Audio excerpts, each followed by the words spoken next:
내가 진실로 진실로 너희에게 이르노니 나를 믿는 자는 내가 하는 일을 그도 할 것이요 또한 그보다 큰 일도 하리니 이는 내가 아버지께로 감이라. 너희가 내 이름으로 무엇을 구하든지 내가 행하리니 이는 아버지로 하여금 아들로 말미암아 영광을 받으시게 하려 함이라. 내 이름으로 무엇이든지 내게 구하면 내가 행하리라. 너희가 나를 사랑하면 나의 계명을 지키리라. 내가 아버지께 구하겠으니 그가 또 다른 보혜사를 너희에게 주사 영원토록 너희와 함께 있게 하리니 그는 진리의 영이라. 세상은 능히 그를 받지 못하나니 이는 그를 보지도 못하고 알지도 못함이라. 그러나 너희는 그를 아나니 그는 너희와 함께 거하심이요 또 너희 속에 계시겠음이라. 내가 너희를 고아와 같이 버려두지 아니하고 너희에게로 오리라. 아멘.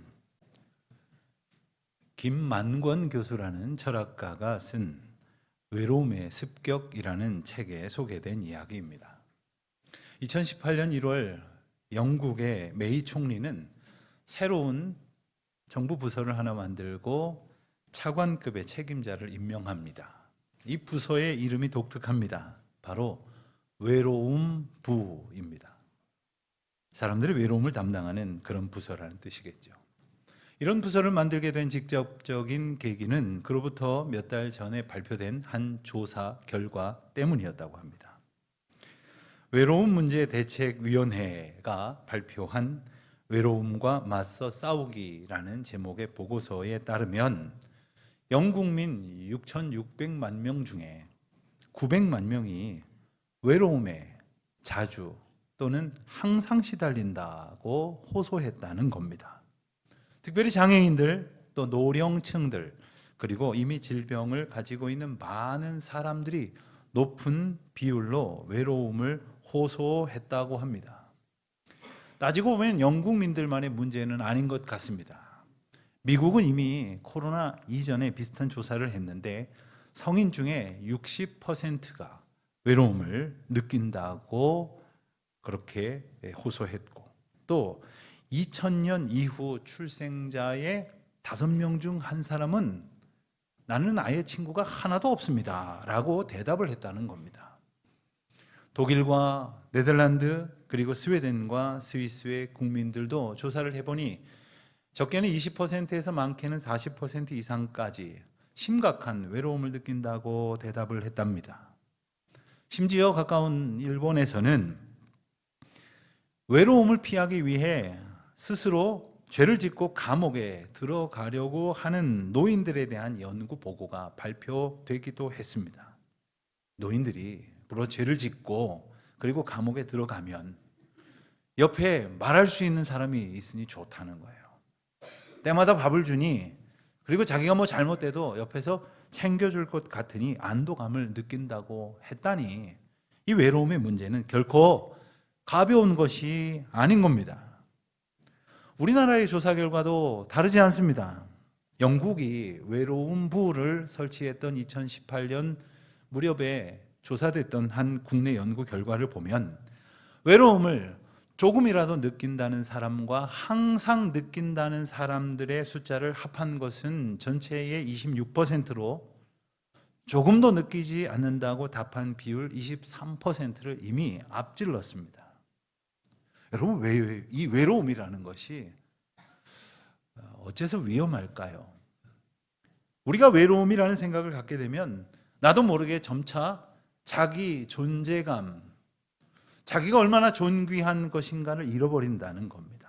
소위 자아가 상실되어져 가면서 자신을 잃어버리기 때문에 다른 사람들과 어울리기를 주저하게 되고 점점 싫어하게 되면서 마침내 공동체를 잃어버리고 공동체성이 붕괴된다는 겁니다. 그러니 가정과 혹은 크고 작은 집단과 사회와 국가를 이루는 기본적인 질서마저도 상실되게 되므로 사회 근본을 위협하는 지경에 이르게 된다는 것이죠. 제가 여러분들께 한번 질문을 드려볼까요? 어떤 사람들이 더 외로움을 호소했을까요? 남성과 여성 중에서. 또 60대 이상과 20대의 젊은이들 중에서 또 가난한 계층과 부자들 중에서 어떤 사람들이 더 외로움을 호소했을까요? 제가 답을 말씀드려 볼 테니 몇 개나 맞추셨는지 한번 꼽아 보십시오.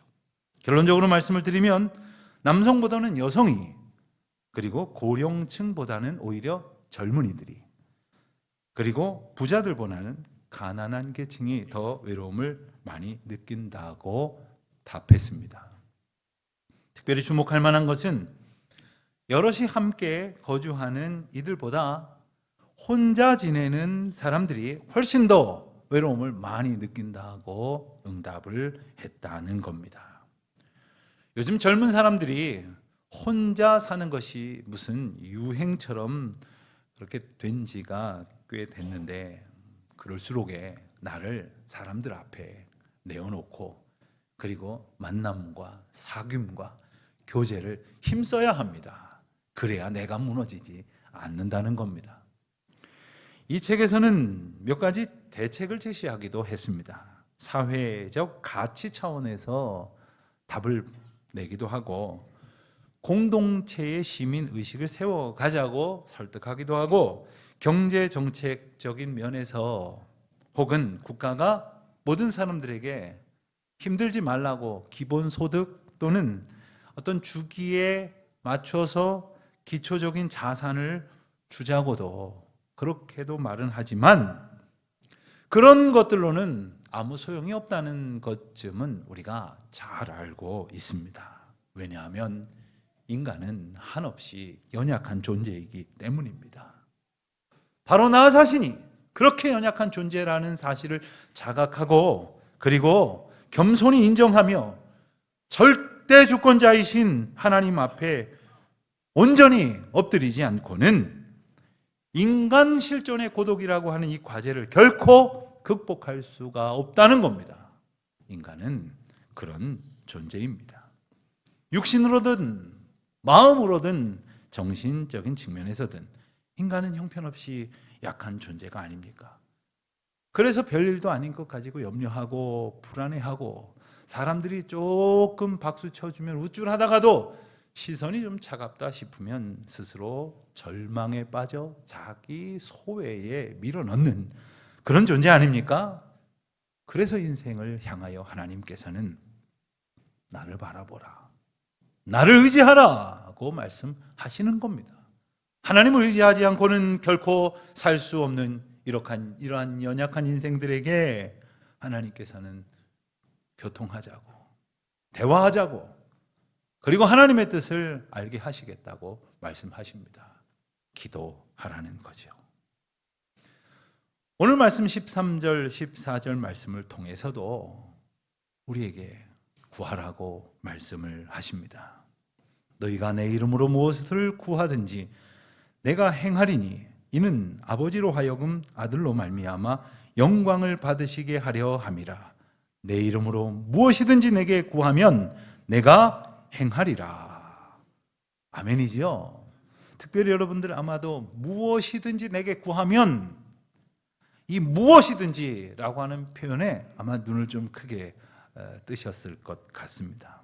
무엇이든지 원하는 것은 모두 다 이루어 주신다는 말씀 아닌가 하는 기대와 함께, 그렇다면 나의 욕망을 성취시킬 수 있을 것이라는 이러한 약속을 하나님께서 분명히 주셨다는 확신을 가지면서 이 구절을 더 굳게 붙들려고 하실지도 모르겠습니다. 물론 이 말씀은 하나님께서 친히 주신 약속입니다. 자, 그럼 한번 생각을 해봅시다.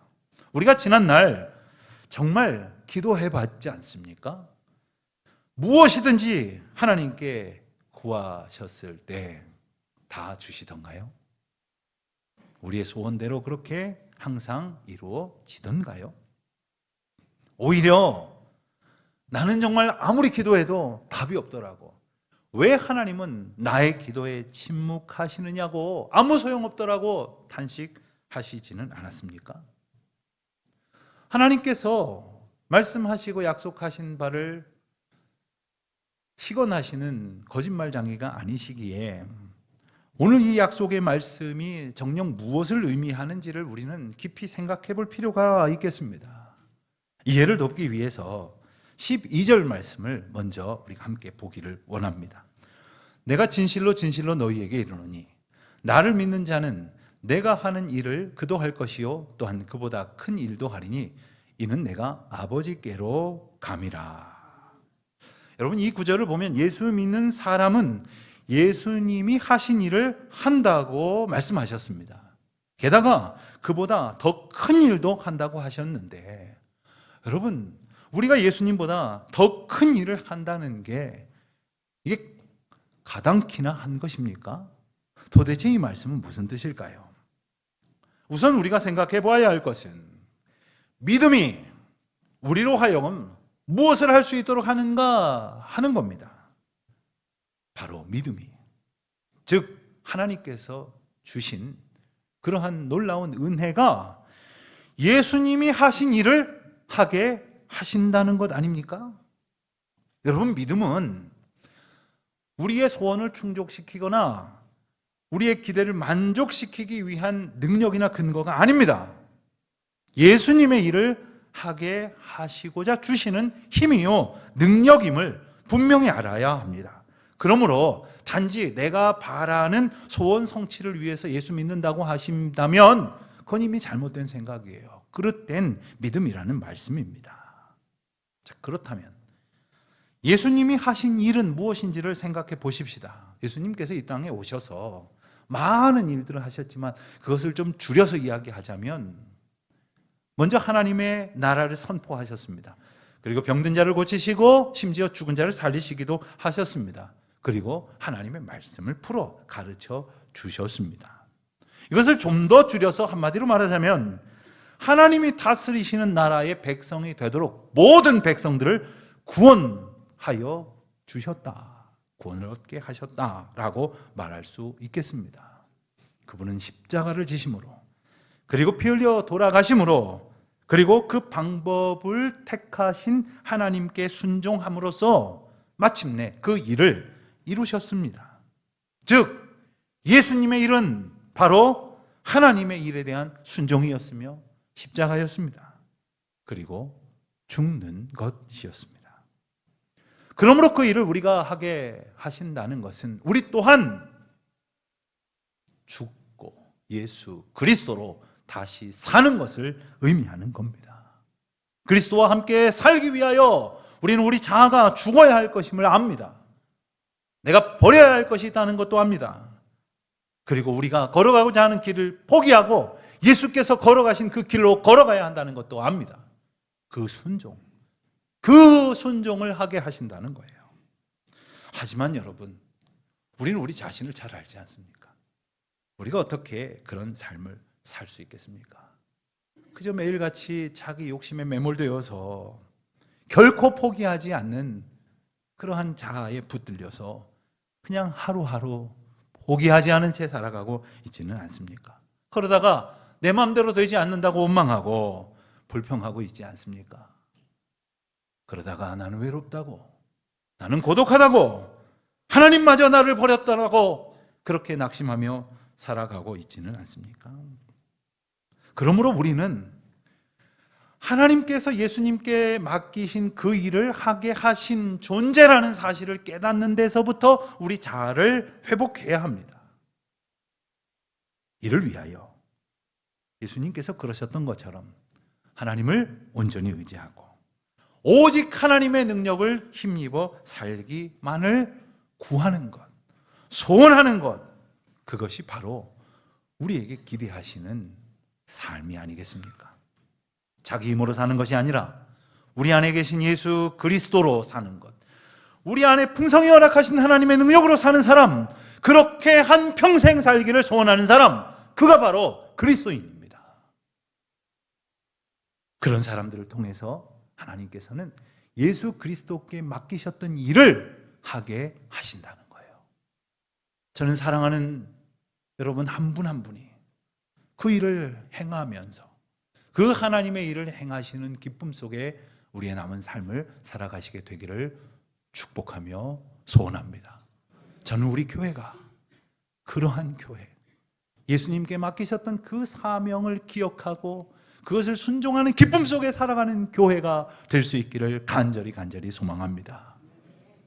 자, 이제 다시 무엇이든지 구하면 내가 행하겠다고 말씀하신 약속을 되새겨 보십시다. 13절 말씀 중반 이후에는 그렇게 말씀하신 약속의 이유이자 목적을 설명하시기를 아버지로 하여금 아들로 말미암아 영광을 받으시게 하려 함이라, 이렇게 말씀을 하셨습니다. 여러분, 우리가 기도하지만 가만히 내가 기도하는 것을 스스로 들여다보면 내가 기도하는 내용이나 혹 그 기도가 정말 이루어져서 얻어질 결과의 유익을 누가 볼까요? 여러분, 기도의 결과가 여러분 원하는 대로 되면 그로 인한 기쁨, 그로 인한 만족은 누구의 것입니까? 여러분의 것 아닙니까? 그 수혜자, 가장 큰 혜택은 내가 보는 것 아닙니까? 아니, 솔직히 말하면 몽땅 다 내가 보는 거죠. 우리의 기도가 그렇다는 거예요. 그렇지만 예수님께서는 아버지 하나님의 영광을 위해서 일하셨다고 말씀하십니다. 그리고 예수님께서 아버지 하나님의 영광을 위해서 일하신 것처럼 우리도 그 하나님의 영광을 위해서 살게 하신다는 거예요. 지금 여러분 표정이 약간 오묘하기도 하고 미묘하기도 합니다. 아, 내가 하나님의 영광을 드러내면서 산다는 말인가 하는 기쁨 한편에, 그러면 하나님만 좋겠네, 내가 원하는 것은 얻어지지 못하는 것은 아닌가, 이런 생각이 한켠으로 드셔서 염려가 되십니까? 하나님께서는 저와 여러분의 기도를 통해 하나님의 영광을 드러내신다고 말씀하셨습니다. 이 말씀은 우리의 기도를 바꾸시겠다는 거예요. 왜요? 지금 우리가 드리고 있는 그 기도는 하나님의 영광을 드러낸다기보다는 나의 만족을 추구하는 것이기 때문 아닙니까? 그렇기에 하나님께서는 우리의 삶에 강권적으로 개입하셔서 잘못된 생각으로 가득한 인생들을 흔들어내십니다. 그리고는 떨어버려야 할 것들을 떨어버리고 말씀 위에 우리를 온전히 세우시는 거예요. 사랑하는 성도 여러분, 하나님 말씀 가운데 기도가 바뀌어지시기를 축원합니다. 우리의 소원이 달라지기를 축원드립니다. 오직 하나님의 인도하심을 깨달으며 우리의 생각이 달라지고 우리의 소원과 기도가 변화되어지는 하나님의 은혜를 누리시기를 축원드립니다. 하나님은 그렇게 우리를 부르시고 인도하시려고 예수님을 보내신 것 아닙니까? 그래서 그분을 통해 영광을 얻으신다고 말씀을 하셨으니 그 아들 예수 그리스도의 일로 영광을 받으신다는 것이죠. 그리고 우리를 그렇게 살라고 말씀하시니 그렇게 기도하라고 하시는 겁니다. 그것은 단지 우리가 드리는 그 기도의 제목이 바뀌는 것을 의미하는 것이 아니에요. 우리가 기도하는 병도 낫고 그리고 사업도 잘 되고 자녀들이 좋은 학교, 좋은 직장 들어가기를 소원하는 기도를 더 이상 하지 말라는 말씀이 아닙니다. 우리가 드리는 그런 간구가 예수님의 십자가와 하나님의 영광과 과연 무슨 상관이 있는지를 하나님의 인도하심 앞에서 겸손히 묵상하고 그리고 제대로 구하라는 거죠. 주님의 뜻, 오직 주님이 영광을 받으실 그러한 소원으로, 그러한 방법으로 살아가라는 말씀입니다. 어떻습니까? 무슨 말씀인지는 알겠는데 아직도 포기가 선뜻 안 되시기도 할 것입니다. 15절을 한번 그렇다면 읽어 보십시다. 15절입니다. 너희가 나를 사랑하면 나의 계명을 지키리라. 여러분, 우리가 예수님을 사랑하는 자로 살아간다면 예수님께서 일러주신 계명을 기꺼이 지키게 될 것입니다. 그리고 그러한 삶을 살아갈 수 있도록 예수님은 곁에서 우리를 꼭 붙들어 주십니다. 인도하여 우리가 길을 잃지 않도록 하십니다. 그리고 마침내 우리의 기도와 생각이 달라지고 그리고 주만 바라보고 의지함으로 우리를 통해서 하나님이 드러나게 하신다는 거예요. 그렇기 때문에 기도는 우리가 원하는 것을 얻어내기 위한 수단이 아닌 겁니다. 기도는 오직 우리가 하나님께 순종하고 그 뜻대로 살기 위해 주님의 도우심을 구하기 위한 것입니다. 우리를 온전케 하시기 위하여 고쳐가시는 하나님께 나를 맡기는 과정이 바로 기도라는 거예요.